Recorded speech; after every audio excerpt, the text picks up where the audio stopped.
Welcome to another episode of the Butterfly Mindset Podcast. Left late night, what a mess. We woke up and we're still obsessed. Can't keep it straight night and day. We keep it classy, still we stay. Welcome to another episode of the Butterfly Mindset Podcast. Today I have my good friend, Jonathan Spears. Let's go. Dude, I'm so Thanks stoked for having to have me, you man. on. Yeah.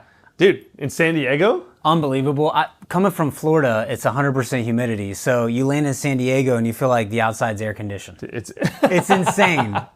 Yeah, it is true. Yeah, I can't. That's the only reason I feel like that and the bugs. Yeah. In Florida, I can't deal with. At the beach, thankfully, we don't deal with a ton of bugs. So you always have a sea breeze, that salty air, it kind of blows them away. But Yeah. summertime's humid, it's hot, and it's our season. So it's busy, it's crowded. Yeah, it makes sense. This is perfect. Dude, stoked to have you here. Yeah, glad to be here. So number one agent at Compass?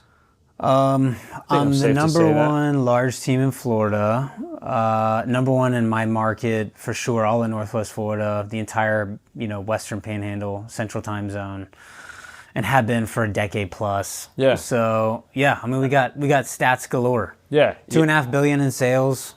Freaking monster. Started the day I turned 18. Wow. I didn't know that. Yeah, that's literally I spent my 18th birthday studying to get my real estate license. But it's not what you might think. Huh. Because at the time I was coming out of college and most people were like, weren't you starting college? And no, I was coming out. I got into college a little early. Typical overachiever, which you'll learn as we kind of talk. But for me, real estate was just an outlet to discover entrepreneurialism. Yeah. And like really figure out, okay, how can I build a business? And one that I'm in charge of versus, maybe following a franchise where somebody else has kind of put all the components together. What's fun about real estate is there's this artistry to it. The way you'd sell real estate versus how I'd sell real estate is totally different, but they may work extremely well. Yeah, 100%. Rewind though, because you just I skipped. Rewind here. Wait a second. So you graduated. When did you graduate high school then? So I don't have a high school diploma. I never went to high school. So talk to me. What's going on here? So my first grade cold call, I called the dean of our local college, and You said first grade? No, not first grade. My first grade. I was like, First wait a second. grade. Hold on, time out. Wait a second. Yeah, no, first grade. I was in school. Funny thing, so I was in 8th grade. Okay. Going into 9th grade, and I did not get along with my peers, right? Yeah. Like school wasn't for me. I was bored, I was understimulated, heavy ADHD, and I was already very focused on trying to figure out what's a career path, like what I really want to do, and I wanted to get into finance.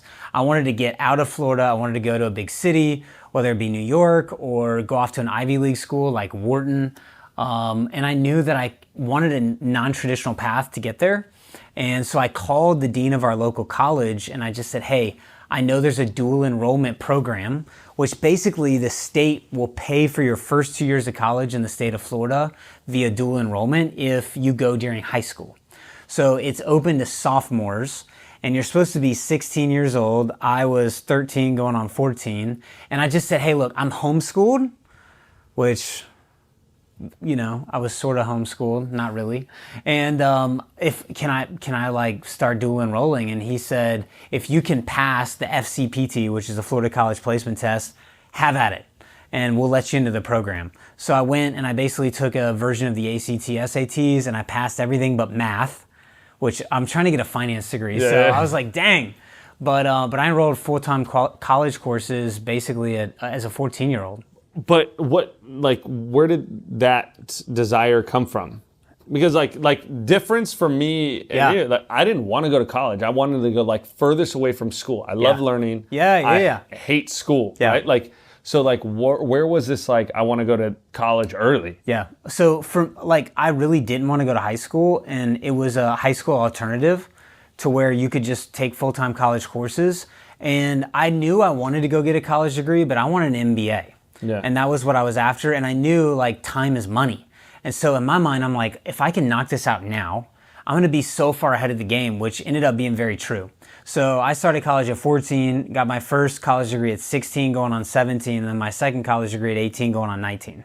So I was well ahead of the curve, and I had a degree before most people ever graduated high school. So did you, which is very impressive, by the way, why didn't you want to go to high school? I didn't find it valuable. Like the social scene, I wasn't fitting in. At the time, I was like a very overweight kid, and I was angsty, and I just didn't fit in. And so it's interesting, like out of that headwind, my 13 to 14-year-old brain was like, okay, let's go do this. Because I wish I could look back and be like, I was just so brilliant. I was just acing every class in school. I was like a BC student in middle school. I wasn't excelling or trying to knock it out of the park. I was very intelligent, but I didn't apply it because I was bored. And I really just didn't love the environment. And so what was fun about going to college, I ended up having a 4.0, graduated summa cum laude. Like I excelled because I had the freedom to learn on my own pace, study at my own pace. I was picking on my classes and very independent at a very young age. And my parents were very supportive, which helped me a lot. Yeah, it's interesting because it was like almost like you were trying to find a way to escape going into high school and school. So you're like, let me figure out something. And you're like, oh, here's an opportunity. Absolutely. Yeah, the escapism's real. Yeah, it's pretty interesting. And then what do your parents do? So my dad is a builder, but before that, he was most of my life civil engineering, and my mom was stay-at-home mom. So where's this this go drive? Dude. Because I hear about it from people that have entrepreneur. You know what I mean? I was and still am. Now I'm a dad of two beautiful kids, and that time is so valuable to me. So the way I spend my time is very different than how I did it as a teenager. But dude, I would just grind. I mean, I loved it. I love working. I love the idea of not having a ceiling. A corporate life really was not attractive to me. As a kid, dude, I was taking sodas out of my parents' refrigerator. I was putting them in a cooler on a wagon, and I was going around to construction sites in my neighborhood trying to sell sodas to the construction workers. But you're 12, 13, right? Yeah. Where you had to. This is so all as you know, you have kids, right? All actions are learned, right? Yeah. So this thought process, where did that come from? I think what will help put that into perspective is at the time, it was 2007. We were in the middle of a global financial crisis, and I was in front row, but with peripheral. I didn't have personal exposure to markets, but I was watching everybody around me lose everything. I watched my parents short sell their house. I watched people go into foreclosure, and it was devastating. Yeah. And so for me, it was a motivator at that time frame to really get ahead of the game and figure out how am I going to support myself. And at 14 years old, most kids don't even think about. They think about how can I get my first car. Yeah.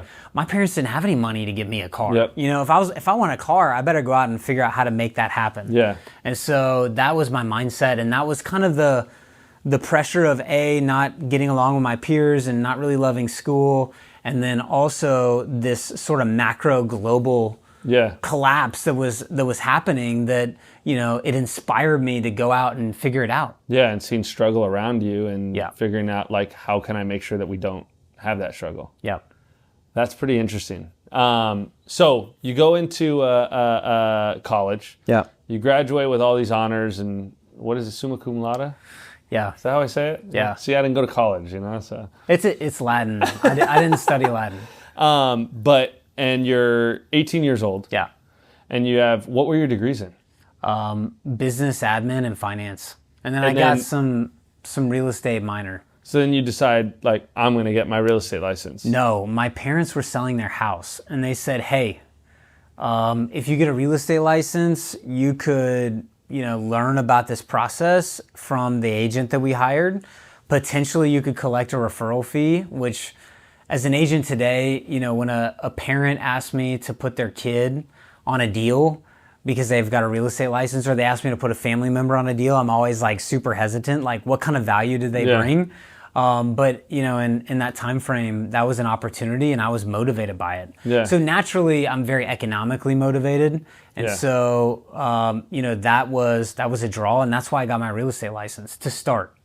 That's crazy. So you got your real estate license. You're 18 years old. Yeah. And then you probably saw hey, this is how much the house is going to sell for. This is how much I'm going to make. Oh, this is pretty interesting for an 18-year-old. Dude, mind-boggling amounts of money. Yeah, it's insane, right? Best case scenario at my age, we were getting $10 to $12 an hour working at like a grocery store or an ice cream shop or bussing tables. And I'm like, there's got to be a better way. Yeah. So what was fascinating, though, is in my mind, if I could just collect a little piece of a deal, that would be great, and that would be a nest egg while I go off and get an MBA somewhere. Okay. I didn't intend for it to turn into a career. I thought it was just sort of a stepping stone. Yeah. And what happened is in 2010, which is the year I turned 18, I got my license. I'm 33 today. The Gulf oil spill happened, which was for the Gulf Coast states, which is basically the southern states in the U.S. that are along the Gulf of Mexico / America, depending on who you talk to. We had a CNN live cam that had oil pumping out into our most, precious resource, which is this gorgeous Gulf of Mexico. Yeah. And that devastated the economies there, right? Because people didn't go down and visit. They were worried about oil on beaches, which is disgusting. Thankfully, we really didn't have much oil that impacted the naturalistic area, but the fear of it did. And it caused another straw to break from an economic lens. So we'd already gone through this financial crisis, still sort of in it, and then that oil spill happened. And when it happened, it really put a damper on sort of these other opportunities that I thought I had. Yeah. So I just went all in on real estate, and I went and I became an assistant for a top producer who was selling foreclosures. So I cut my teeth on like $18,000 mobile homes that were owned by the Department of Housing and Urban Development. And dude, we were talking DocuSign earlier. There was no DocuSign in 2010. We had to get blue wet ink signatures. If you put a signature on the wrong document, not only would HUD reject your offer, they would accept the next backup. So your client would lose the deal. So you better be detail oriented in everything. And so there was no ChatGPT to review documents. There was no AI. There was nothing. It was you. It was the relationships you built, and it was trying to figure out where's the opportunity at in the market. That's crazy. So you work with this as an assistant for this agent. Yep. And then I was doing broker price opinions at the time, which is illegal. Did you ever work with US Res or Resident? Yeah. Oh yeah. I work with everywhere from Fannie Mae, Freddie Mac, US Res, Wells Fargo, Deutsche Bank, Bank of America. I mean, you name it, we did it. That's crazy. I had the account for US Res. Sweet. We were very interesting. With the asset managers? Yeah. Awesome. Yeah. Small world. Yeah, I know. Isn't that crazy? That is crazy. So you have so you're out there doing BPOs. Yeah. You're out there handling paperwork, getting signatures, so on and so forth. Then you're out through the foreclosure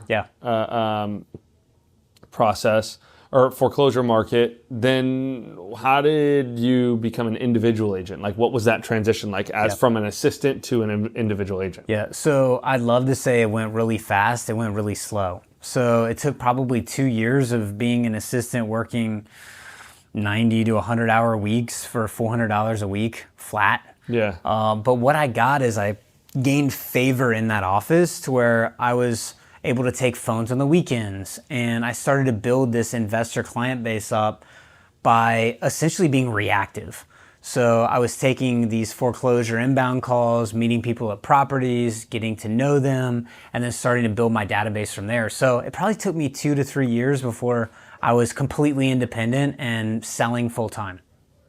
And when you finally went completely independent, like, what did that look like for you? Was it like, obviously you sold 200 homes that year, you crushed it.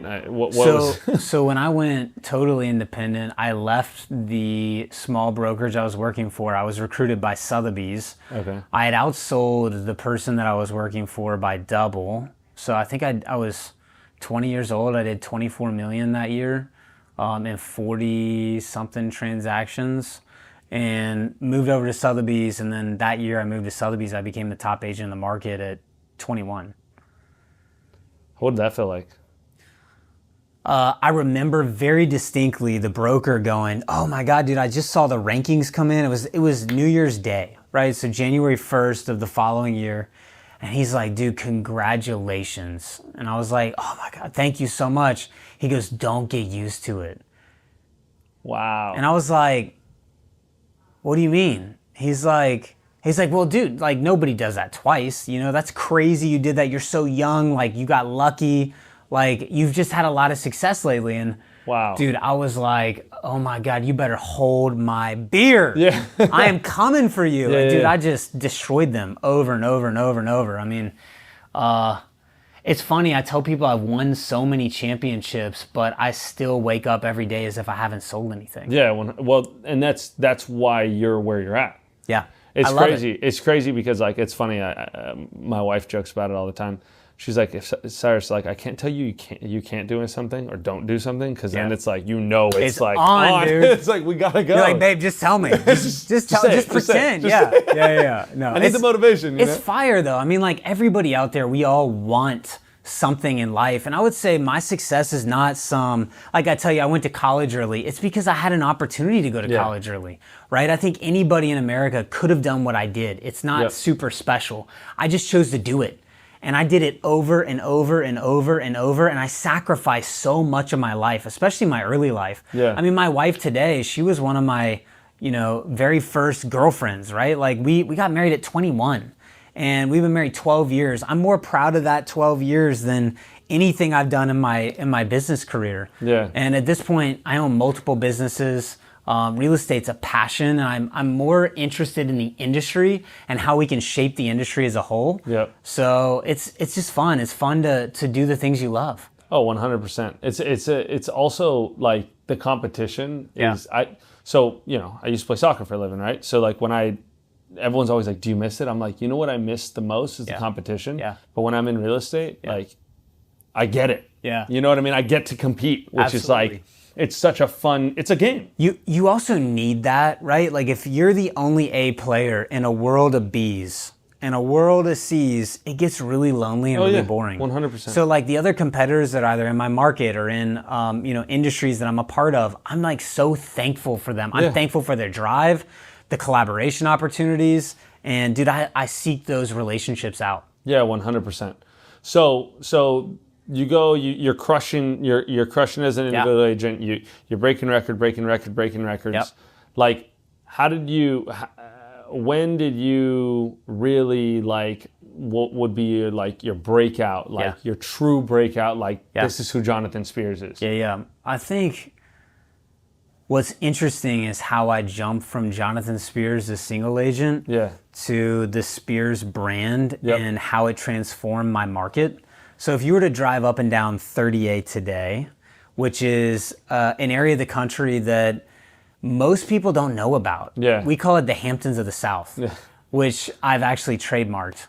Hell yeah. But that, and if you Google that right now, we just had an article with the New York Times. We made it famous in the Wall Street Journal. Like, That's amazing. I would also say a big part of our success is being ambassadors of our market. And I think whether you work in a town like Denver, Colorado, or beautiful San Diego, California, there is always a new narrative to the market. And if you're not the one telling it, somebody else will be. Yep.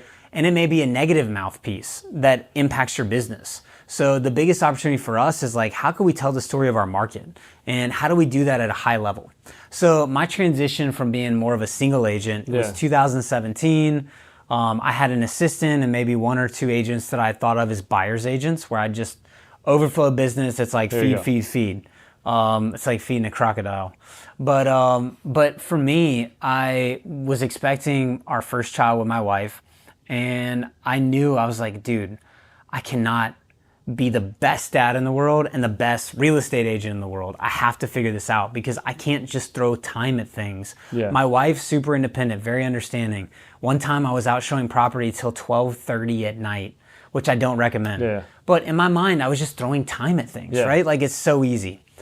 With a kid coming into the world, I'm like, okay, I have to figure out, how do I scale?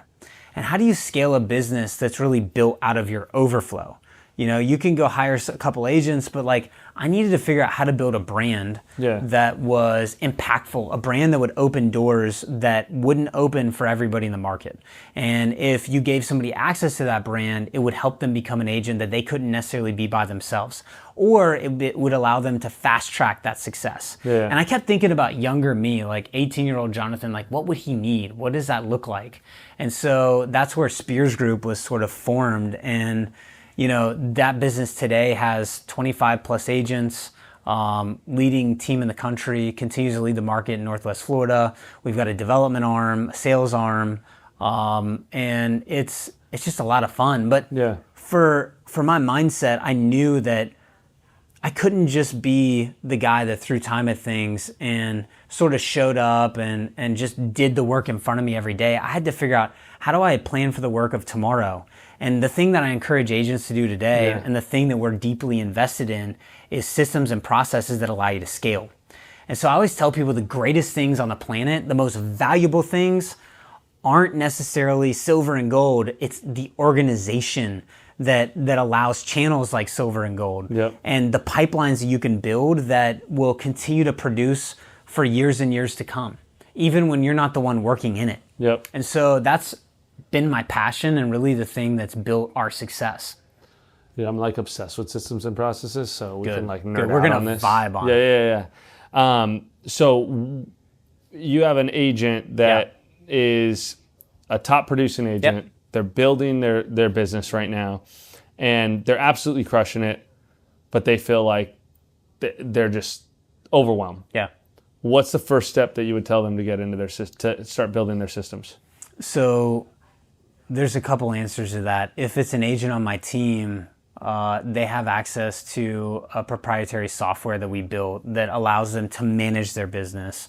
And the way that I think of systems and processes in real estate is I think of the hobbyist golfer that, and this is most real estate agents, you know. I know everybody listening to this is going to instantly think of somebody, maybe even think of themselves. They're like, oh yeah, it's me. They just wake up, they'll, you know, play around a golf, they'll go to the range, hit with the boys, have some bourbon. Like, that's real estate to most people. They just kind of show up, they do what's maybe in front of them, mostly reactive, versus the professional golfer. The Rorys of the world that, dude, they've got a trainer that's meeting them at 5:30 in the morning. They're working on breath work first, then they're going into mobility, then they're going to start working on their craft, and they're getting very micro, which most real estate agents miss the micro aspects of the market. The first thing I tell an agent who feels like they're crushing it but is overwhelmed is they need to figure out how to get their arms around the market that they're serving. They need to hire an assistant to come in and help them take the grunt work out and focus on the relationships, and then they need to track their business.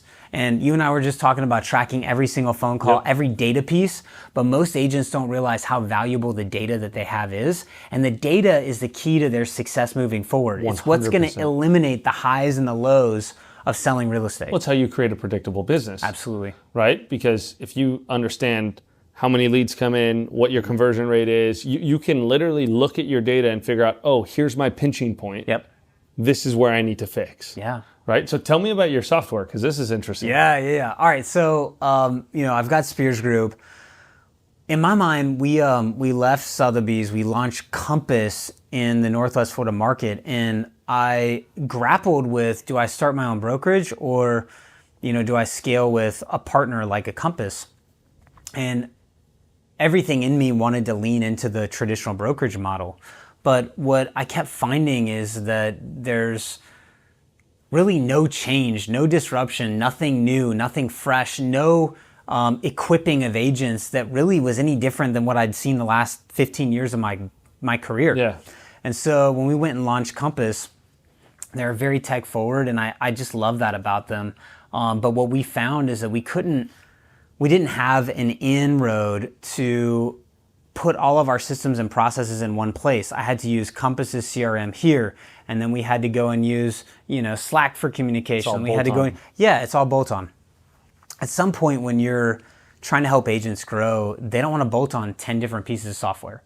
You know, and when we're trying to get to our clients quickly, they don't want to flip through shared notes and then flip through Google Drive and then figure out which aspect of G Suite's going to help me, answer this question of how many open houses we did.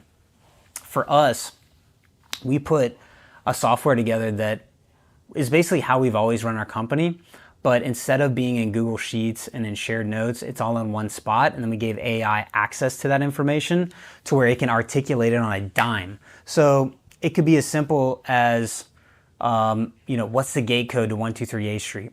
Boom, the AI is able to spit that out.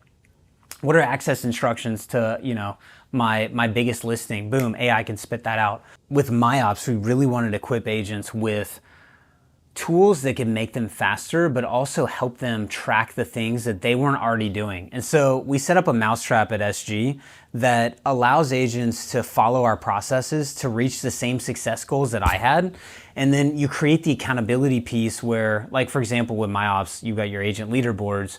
It's tracking all of your sales volume, all of your open house activity, pretty much force tracking all of the data that our business would need to scale, and then putting it into the AI where it allows us to articulate that not only back to our clients, but also within team internals. So like if you were to come to 30A and join my team tomorrow, you get instant access to a decade plus of data that's right at your fingertips that AI can articulate to you. Which is you could just say, hey, game-changer. how much sales volume did we do last year? How much have we done year to date? How many 10 million plus homes have we sold? How many 10 million plus homes do we have listed? All of the things that if you're on the fly and you want information quick, we need that at our fingertips. Yeah. And most agents, I don't know.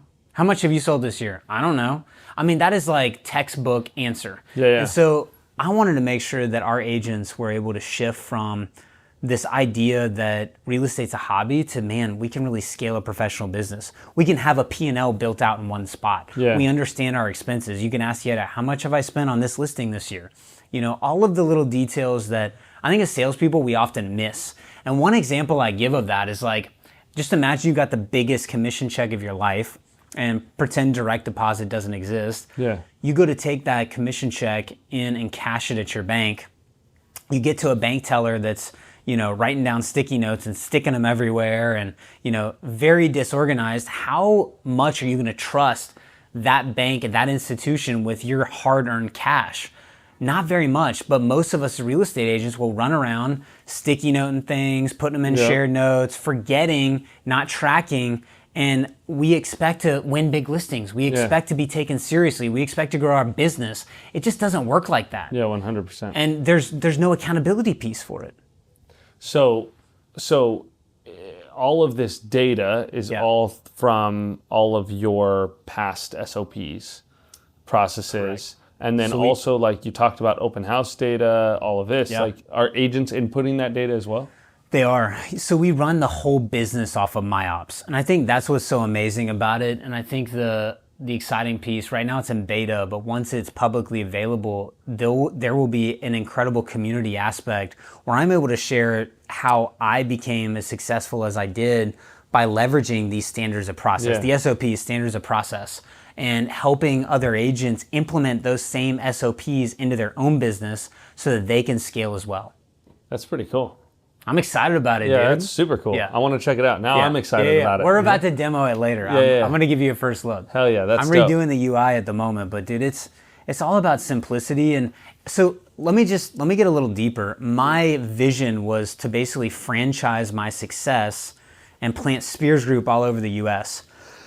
And what I realized as I was doing that is that most agents' egos are so big, that they want to collaborate, but this wall sort of comes up. And I started recruiting agents in different markets, and we had great opportunities to kind of grow. But in my mind, I kept going back to how could I help everybody? Like, versus a very narrow margin of agent. Like, what could we do? So I completely shut down. I canceled I already had plants in Nashville. We had one that we were planning to do in Denver. We were looking into the Rockies and like other second home markets that served basically the opposite of a coastal market. We had South Florida markets outlined. And then I put a complete, Maria and I, my COO, we both agreed, like, let's change this, because I think we could I think we could share the SOPs that we could equip from like a franchise standpoint with all of these other guys. Or what we could do is we could take those SOPs, and this is right when AI was gaining a lot of traction, and we saw the opportunity to take our SOPs and really pair it with AI, enable those SOPs in a way that we hadn't even experienced, and then give it to the world. And it would allow me to be more brand agnostic, which I'm passionate about. Like, we're with Compass and we love what Robert Refkin does. He's a great friend, big fan, but I also have great friends at Sotheby's and great friends at EXP and, you know, great friends at Coldwell Banker. And I really felt like I wanted to put together a community that they're A players. They're people that want to grow their business, grow this industry, and just be consistent. And so this technology allows me to do that and allows us to scale in a way that is very atypical to like a brokerage model. Yeah, because I think why you and I first clicked was because of this abundance mindset. That's right. Like, we're very much the same thought, brother. Like, let's give it to everybody 100%. Because if we do that, our industry becomes better. Like, if our industry is more professional, then we become higher producing agents anyways. Here's the other thing. I could give you Jonathan Spears' script verbatim. And guess what? Cyrus is about to put his spin on it. Because you're not Meryl Streep, you're not Brad Pitt, you're gonna act this script out completely differently. And the thing that I encourage my agents, and I always remind them, I'm like, listen, Spears Group may have gotten you in the door, but the secret sauce is you. And you're the one who's going to seal the deal. You're the one that's going to add the value. You're the one that's going to get the transaction across the finish line. The brand's just simply an opportunity to open the door. But you have to believe in yourself. And I think that that's true no matter what market that you're in. You have to leverage your surroundings. And then you've got to remember that your unique ability to connect relationally is what makes the opportunity go forward. 100%. What drives you to just keep going? Like you have, like, you know, you have this innate drive, right? But like over time, as you're pushing and you're breaking these boundaries, like what keeps that pushing? I think the biggest thing for me is I love to compete with myself. I don't ever like to look around like within my industry and go, oh, I want to compete with that person or that person. I really look inward and I look at adjacent industries and draw inspiration, and I've always been that way. Like, when I got into real estate, I loved watching like $1 Million Listing and like these super young guys. Cause listen, when I was 18, I looked like I was 12, maybe, like on a good day. And dude, people would tell me, they'd be like, bro, are you out of high school? Like, where are your parents? Like, I'd show up to a listing and where are your parents? You're like, no, I just graduated college. Dude, the first thing I did is I realized that I had to flip how I digested information. So instead of being fearful, like, oh my gosh, yes, I look so young, I'm a fraud, they don't like me, I flipped it to like, man, you're right, dude. I just got out of college, I'm passionate about this, and let me just give you a chance to understand how I can help you and what value I can add. And then I developed a relationship and became very endearing to people. So people would go, oh my God, you remind me of my grandkids. You remind me of my son. You know, like, how could you find commonality and then build a relationship? And even like today, like, that's what I love about being able to serve the real estate industry as a whole. And what I'm excited about launching My Ops is that I get to get deeper in relationships with my peers, with the people that I look up to in this industry, and serve them in a way that I haven't been able to before. It's pretty freaking cool. I love it, dude. I mean, that's what like, drives me. I'm passionate. Yeah, it's what drives me as well. It's like how much impact can I give, right? Like, positive impact is what like makes me do what I do. I mean, that's why we're here. Like, how cool is it to be able to share your story, because somebody might be listening to that story and say, oh my gosh, I relate to that. Love it. I have a couple more questions for you because I know you don't have a lot of time. So shoot. I'm gonna go. First question is, where can people find you and connect with you? Best place is Instagram at Jonathan M. Spears. Can you spell it? Jonathan. M as in Michael. Spears, like Brittany. Hell yeah. My girl. Yeah. And second question, somebody's getting into the industry right now. They they're dealing with because I dealt with it, you dealt with it. They're dealing with like, oh, you're too young, you're this. Yeah. What piece of advice would you give them? The first thing I do if you're getting into the industry, or even if you're a veteran in the industry, is I would go to myops, MYOPS.ai, sign up. That's going to go directly to me and to my COO, and get ready because I'm about to launch a foundational technology that's going to help anybody scale their business. And if I'm a new agent in the business, I'm going to be paying attention and consuming as much information as I possibly can. And the other thing I'm going to do is I'm going to go out and I'm going to corner a segment of a market. And I always tell people, I'm like, you're not going to paint yourself into a corner, but you will cast a net too wide that you won't catch any fish. So you have to find a corner of the market as a new agent and target maybe 100 addresses that you're passionate about and start figuring out who are the people that are there and why are they transacting. And then once you accumulate that knowledge, you're going to end up putting yourself into a position to where you can really help somebody from a value standpoint, because technology is not going to always tell the story. And I think that's the value as agents, especially with this sort of idea that technology can help propel us. Technology will hold you back if you don't understand how to use it. And I think it's the people that refuse to be curious about how to grow themselves and grow their business through technology are the ones that are going to get left behind. Oh, 100%. I did an interview yesterday and he asked me a question. He's like, what resource do you use? I'm like, you don't understand. Like, I literally will read and listen to every single podcast about AI. Yep. I will read every book. I will read every article. Dude, what's your favorite podcast? What are you loving right now? Butterfly Mindset podcast. All right, that's number one. What's number two? I do a lot of Audible books. Okay. So like my book right now that I'm like obsessed with, that I've been telling everybody about, is Die with Zero. Have you read that? No. Really good book. Dude, thank you. It completely changed. It completely changed how I think about my future and my thought process. I love it.